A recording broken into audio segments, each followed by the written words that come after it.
After the end of each Death Battle season, I tend to do a video ranking all the episodes in them. What I've also been tending to do the last few years is ranking the first half after it goes on break, then seeing how those opinions change 6 months down the line once the episodes have had more time to sit with me. Well, we've run into a bit of complication with season 10, as the late start means that we're not having a mid-season break. My solution to this, to stop myself from building up a backlog since I've already skipped a few standalone reviews this year, is to just do this one in place of a separate review on episode 8. Which I don't yet know what that is, because I'm recording the bulk of this like a couple hours before Guts vs. Dimitri comes out. I also don't want to make this go on for too long, since ideally I would like this to be out before episode 9, so my coverage of each episode will be brief. 5 of the other episodes have separate individual reviews if you want more detail. For now, let's get started with this mid-season lightning round. Oh, and I'll mention where I think each of these land on the cipher wheel, sure. That's the fucking theme to Angry Birds. You are shitting me. Wow, my goal to get through all these episodes very quickly is already off to an easy start, because I still have very little to say about Phoenix vs. Raven without going off on tangents comparing it to other episodes. I think it's obvious which symbol this is on the cipher. I mean, the beaker literally shows up in the Raven cutaway, pretty open and shot right there. The analysis isn't too great, honestly. It has a few funny jokes every now and again, but the writing doesn't do anything to sell me on these characters past my initial disinterest, and the edit doesn't really work for me. It's not a terrible edit, it's certainly better than anything I can do, and I don't blame Parker at all. He's clearly talented at what he does, the rest of his work this season is proof of that. Comics just seem like they require more time than what he had to make them look interesting in motion. The fight picks up the slack in terms of being eye candy. It's up there as one of the best looking episodes as far as the hand-drawn stuff is concerned. The Phoenix Force and Soul Self look absolutely gorgeous, no two ways about it. Beyond the surface level presentation is a fight with a few fun sequences and a pretty good sense of escalation with both fighters corrupting and then purifying each other, but for the most part it's kinda bog standard flying brick stuff. Raven gets to use a couple interesting powers, but Phoenix is all just flight and fire until the kill where she gets anticlimactically one-shot in her strongest form after the one attack she does attempt disappears between shots and never comes back. I don't know, it's fine and all that, but nothing I'm gonna remember beyond the amazing hand-drawn stuff. I'd compare this to Sasuke vs. Hiei in that regard. A lot of it is kind of unmemorable and a little boring to me, with the analysis being entirely in one ear and out the other. But at the very least, the few standout elements sway my otherwise neutral opinion towards, yeah, okay, I kind of enjoy this, I guess. But they never converted either character's AP into megawatt hours, so I'm left to wonder what the point of the episode even was. Hey you, butterfly! Okay, so I know everyone thinks this is the Atom symbol because it seems super obvious with the character shrinking, but these two are super geniuses, so it could very well be the beaker to represent their intelligence, you know? Ant-Man vs. Atom kickstarted this season with less of a bang and more of an unenthusiastic thumbs up. I do respect that this episode feels very different to every other Marvel vs. DC episode. It tackles a power set and parts of the cosmology that we haven't seen yet on the show, and that's pretty neat. It leads to there being some decently cool and creative sequences in the fight. I like how they play around with the environment in the lab and the beyond microscopic scale for the latter half. But in terms of what actually happens, I mean, it's good, but very little of it sticks out to me. Besides the awesome kill sequence and the track including Fight as One, the highlights of the battle to me are a handful of decently charming visual gags. It's never actively bad, I don't really have any major glaring issues with it, outside of, I guess, Atom not getting as many moments to shine with his intelligence next to Hank, who kinda commands a lot of the battle, but it's never super interesting to me either. I think other Cape Shit episodes have been in similar boats where I wasn't that interested and didn't find much of the combat that memorable, like Aquaman vs. Namor and to a much lesser extent Wanda vs. Zatanna. But those episodes, on top of still having much more memorable sequences to me than the majority of Ant-Man vs. Atom, do have really entertaining portrayals of one of the characters which carry a lot of it. You've got Giga Chad Aquaman clowning on the Turbo Virgin terrific dumbass, and Zatanna being the life of the party. Both of them are a joy to watch and elevate the experience next to their much less fun opponents. Hank and Raymond don't really get any of that. They're both the Namor. Hank gets 1 or 2 lines I thought were kinda cool, Atom gets one alright bit where he brags about the White Dwarf star, and then he loses all goodwill I had towards him with his quirky response to the ant foreshadowing. And yeah, that's the extent of how I feel about the fight. It is sometimes kinda cool, sometimes kinda quirky and lame. Overall I like it, but very little sticks out to me in any meaningful way. The analysis might have been my favourite part of this one actually. On top of a phenomenal first edit from DJ, Hank's story and Atom's intelligence are covered in ways I found actually kind of investing, and they managed to get the versus stuff across well enough without bogging everything down with too much of a focus on how many universes they can blow up. Some people love this episode to the point of giving it an 8 out of 10, bordering on a 9 if a few small issues were to be remedied, but I'm content sticking with a 6 for now. Good episode, good way to start the season off, but not one I feel too strongly about personally.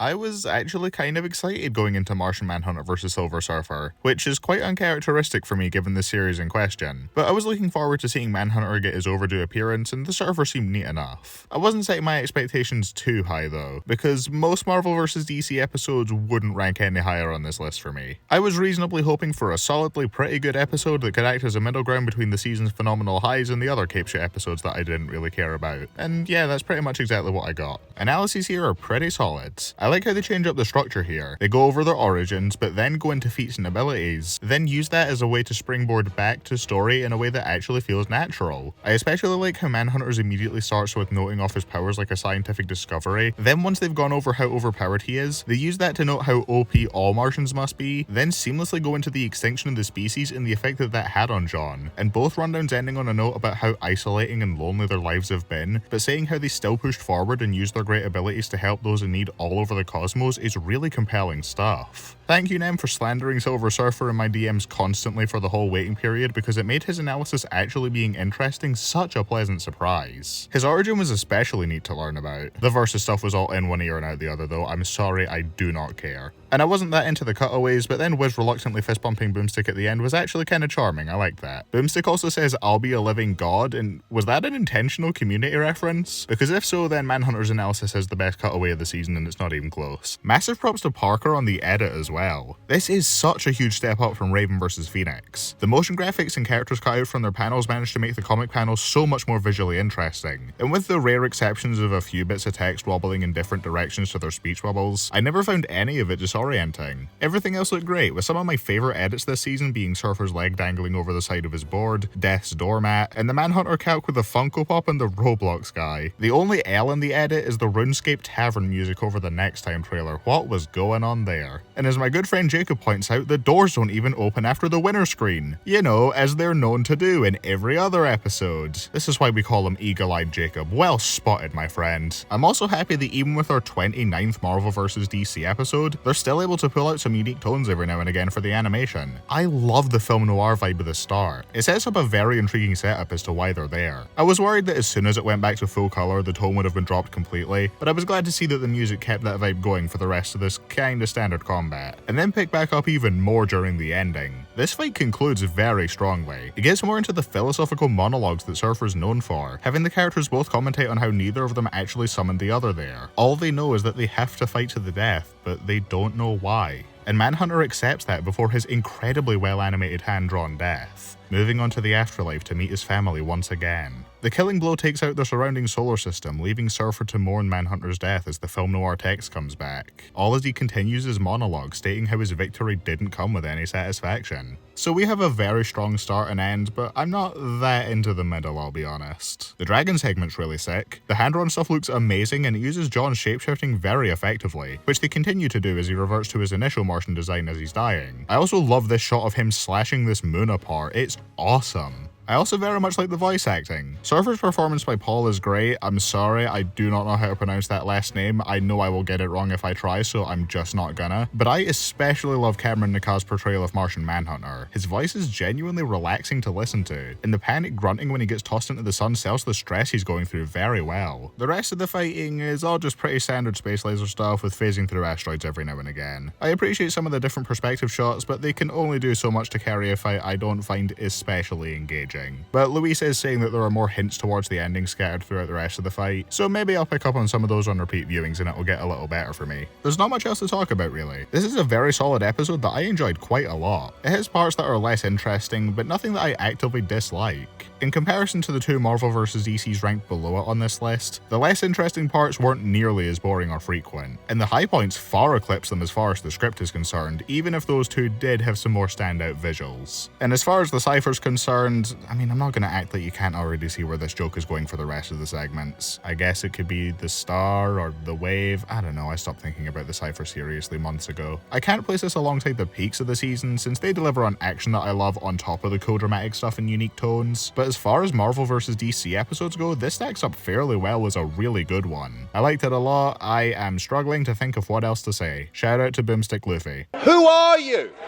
I'd never heard of you. Killua vs. Misako was the first episode I ended up skipping the review for this season. Not intentionally, the script and recording were all finished. Plans just fell through with a collab at the last second a few days before I went on holiday, and I wasn't about to start everything from scratch to rush a video out. Expect me to rip a lot from that script when I do the full season 10 ranking for the sake of putting that script to some use. But I won't do that here for the sake of keeping things short and sweet. As someone who didn't know either character beyond their name and series, the analysis was an interesting learning experience with some really sick editing and some jokes that I liked. The Killua name joke wasn't a winner for everyone, but I didn't mind it for the most part. It didn't really overstay its welcome until they tried to work it into the end pun. Overall, it managed to get me decently interested in Hunter x Hunter and Toaru, which the latter has one part of the series named a certain scientific railgun. I wonder which symbol in the cipher wheel that could be. The fight is also really damn cool. The dynamic here is one of the more compelling ones this season, with both being genius strategists. I mean, that is how Misako was able to stalemate Brunhild after all, and knowing that they each have their own advantage that they try to capitalize on after their initial scuffle. They both recognize Misako's greater firepower and Killua's superior hand-to-hand capability, so the entire fight is Misako trying to fight at a range while Killua attempts to close the gap. This leads to a lot of cool interactions of powers. The iron sand being used to snuff out the rhythm echo, Misako's electromagnetism redirecting Killua's yo-yo to tie him up, Godspeed allowing Killua to jump off the railgun shot and then using his own electricity to disrupt the kaiju. It's all so cool. It's visually a blast too, with the exception of a few stiff side-on shots on Misako's end. The sprites are all rigged well, the hand-drawn stuff is up to the standard you'd expect, and the different coloured lightning effects all pop next to the nighttime city background. Said background, on top of looking really excellent in its own right, also does really well to show the progression of the fight. They start on the ground, take to the rooftops when they get more serious, then the climax takes place atop the side of a tall tower before Killua ascends one last time, giving us my favourite shot of the episode, before he destroys the cool-ass Iron Sand kaiju in a way that one-ups the similar sequence from Black Adam vs. Apocalypse. Then we get a cool fake-out and wind up back on ground level as a way to bring things full circle. And Wiz is the one to gush over a kill for once, which I really like since he would be into the more sciencey weapons. This episode is so great. It has a few awkward shots and takes a bit to pick up steam, but once it does, it delivers on some stellar visuals and awesome sequences. It's a blast, I had a great time with it, go Jacob.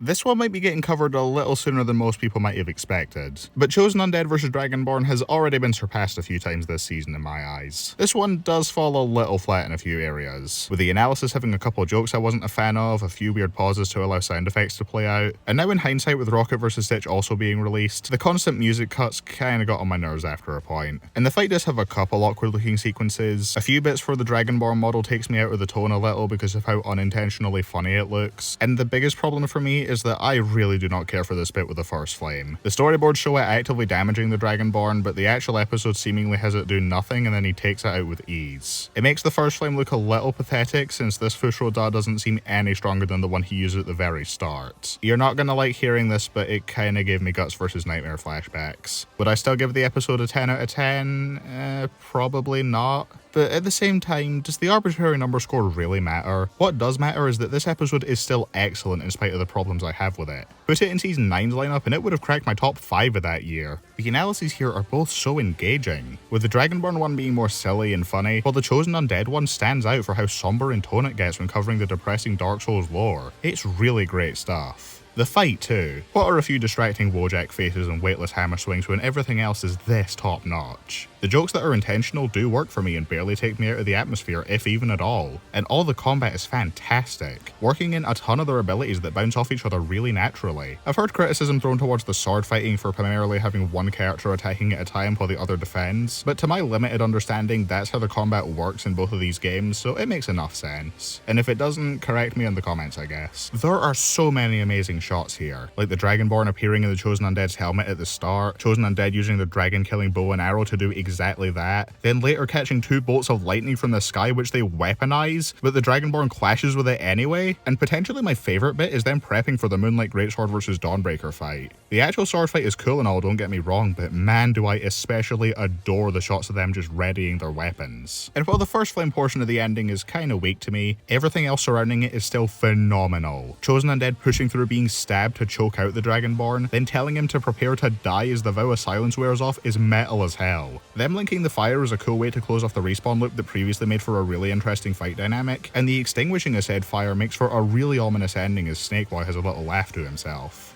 What an episode, man. As if there was ever any doubt that Liam would deliver on one of his dream matchups. His passion more than shines through and helps make this episode feel like a labour of love. What also helps is the music. I love the rest of the custom tracks this season, but everyone else can basically pack up and go home because Fireborn is my favourite and it isn't even close. The voices in the fan choir all harmonise to near perfection. I love the background instrumental, especially those strings, and the way it gets quieter after the lightning punch before building in intensity and reaching its crescendo for the final sword fight. Holy shit, inject it right into my veins. I love the lyrics too. Carving their names in the tapestry of history especially tickles my brain in just the right way. They also have one that says Tales of Their Valor, which reminds me of that one FPS game. But that would thankfully never make its way onto the show in any capacity. Oh, that's a Valorant player. That's a Valorant player in Fireborn, a score from the Rooster Teeth series. So we all agree this one's the beaker, right? Byleth's bad. I won't have much new to say about Guts vs Dimitri since I'm writing the segment a day after I wrote its standalone review and recording them both in the same session. And that ended up being my longest review so far this season because there was so much to go over that this episode got right. The same goes for GA, who was able to cover it in more detail than I ever could. Definitely check his one out if you want to see him go off on every aspect of what makes this one of his all-time favourites. The analysis offers such a compelling coverage of these two's tragic origins and how they would later have people to rely on and help them through their tough times. And the animation's able to show how far they can both fall when they don't have those friends around to rely on. The fast-paced combat is able to show off every important part of their arsenals, but also the resolve to keep going even after taking an attack that would have killed any lesser man. And the climax as they both give in to their madness brings a level of ferocity in the combat unlike anything else in this season so far, spilling blood all over the snow akin to the liquid spilling out of a beaker. And unlike Guts vs Nightmare where the Berserker armor is the lamest thing ever devised, with less than 10 seconds between Guts putting it on because it's a little too hot and him anticlimactically one-shotting Cinder, now he gets to show how it'll twist and contort his body, pushing through major injury to keep up the fight until it is no longer possible. While the somber ending isn't my favourite in its category, I definitely prefer Magneto's mercy kill on Tetsuo, Saitama getting the fight he always wanted, so on. This ending is not one to scoff at in the slightest. Guts dying standing and Dimitri fending off the demons from claiming his soul is such a respectful way to have things conclude.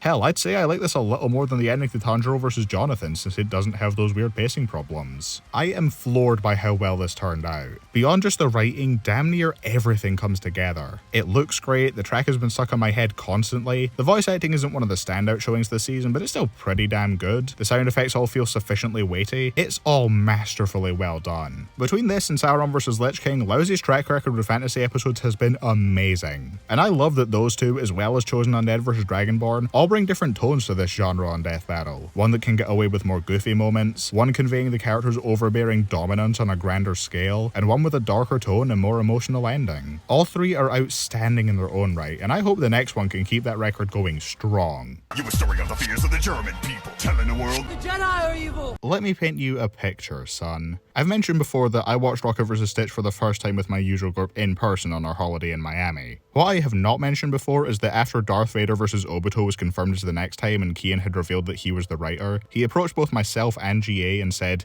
"Go easy on me, guys." And I am still left to wonder what there is to go easy on, because this episode was stellar. As far as writer debuts on Death Battle go, this is second only to Magneto vs. Tetsuo for me, while leaving all of the others in the dust. Vader getting a more modern analysis was nice. The lack of Imperial March did feel a little weird, but at least that got spun into a funny joke in his preview. And they managed the impossible task of getting me to actually give the slightest shit about Obito. His analysis managed to have the story and versus elements flow together very naturally. I like that these new Naruto analyses have been able to keep the stat stuff from blending together as much as they used to, and Obito had plenty of different abilities to his contemporaries. The editing was phenomenal as usual from DJ, except this was the one that's probably impressed me the most all season given the circumstances surrounding it. He was on that holiday during this waiting period with the rest of my group, and didn't have the episode finished by this point. So when we got back, we all thought, oh okay, he has a week to finish this. He should probably take it easy on this one, and we shouldn't be expecting any crazy edits. Nope, he locked himself in a room for a week and did one of the best looking analyses we have ever gotten. He deserves a lot more props than I've seen for this one, seriously. The analysis was already fantastic, but the fight is more than able to stand alongside it in quality. I absolutely love how they do Vader in this one.